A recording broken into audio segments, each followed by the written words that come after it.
Hi, welcome to Cubs and Culture Part 3 on The Greatest Showman. I'm using An American in Paris because that movie's ending and its overall feel is ambiguous, and if it's happy or sad or cynical or whatever. I think that's ultimately true for The Greatest Showman. Okay, so I'm taking the line that the screenplay by Black and Condon makes it the case that the P.T. Barnum's actually the author of the screenplay, short of actually putting story by P.T. Barnum. I think the screenplay does everything it possibly can to get this thought to occur to people. It begins with The Greatest Show, which is the song that bookends it. It's also the song that ends it. And in the context of the movie, it begins, and it's absolutely clear that it's a fantasy of P.T. Barnum. And all the songs have elements of fantasy, so it comes across as if most of the movie is going to come. It's not as clear cut as it is in Chicago, where it's overtly in their in heart's head all the time, but it feels very much as if P.T. Barnum is P.T. Barnum, the author, is influencing what's happening on screen as sort of through his fantasy or voice, however you want to put the point. And there's a couple other things that make this whole thing come clearer. There's a very early scene in the movie. P.T. Barnum was a tailor's son, and his father was fitting a man with a suit. This man is Charity Barnum's father, so eventually he marries the girl. And Barnum's a young kid, and he makes her laugh. She ruins his dress. Her father gets upset. Barnum says, "I'm sorry, I made her laugh." Charity's father says, "Thank you for your honesty," and then slaps him. So it comes across in the context of the movie that Barnum, who again feels like he's the one writing the film, was told that people don't want honesty, or he believes people don't want honesty. Okay, and then there's a critic character who acts as something of an antagonist.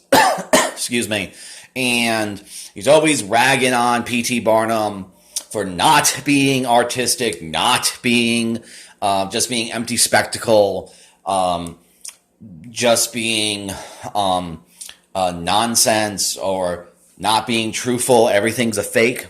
What does this sound like? Sounds like the reaction to The Greatest Showman itself.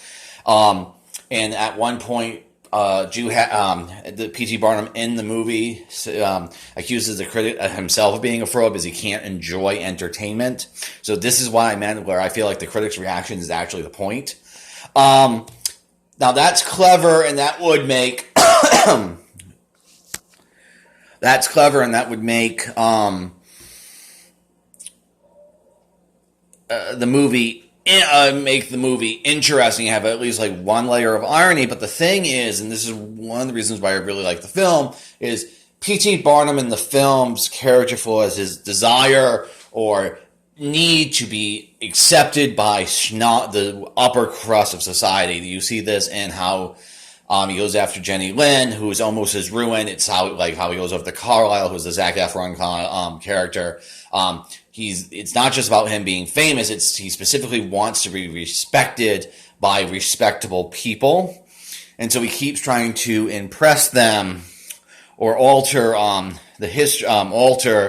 what he's doing, i.e., not being a circus person, but trying to do a legitimate act in Jenny Lynn to get their approval. Now, if you take this thought to its logical conclusion, if the P.T. Barnum, who is the author of the screenplay, wants the acceptance as well, then of course the writer of the screenplay is going to gloss over how P.T. Barnum was exploited people or have other sort of things. In actual fact, a lot of the glossing over comes across as leakage of a Barnum trying to paper over his mistakes, which is why he has the critic character who's the heavy say, your show, I wouldn't say it, but your show is a celebration of humanity. He has the sideshow performers thank him for bringing them together. So you get this sort of sense of like psychological leakage on the pages. It's just subtle enough that P.T. Barnum, who wrote the screenplay, is trying to paper over to make himself respectable for the audience,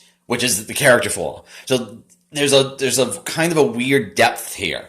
And so in a lot of ways, this movie ends up having its cake and eating it too. It gets to be the P.T. Barnum Wonderman entertainment, but then because of this sort of psychological leakage, the negative aspects of P.T. Barnum occur to you because you feel like you're being bullshitted to. And so it's just an absolutely fascinating, it's a style over substance film, but it's absolutely fascinating screenplay about how it's changing perspectives and voices and who's actually telling the story. So that's going to be it. Great film. I'll be back with a couple of song analysis next section.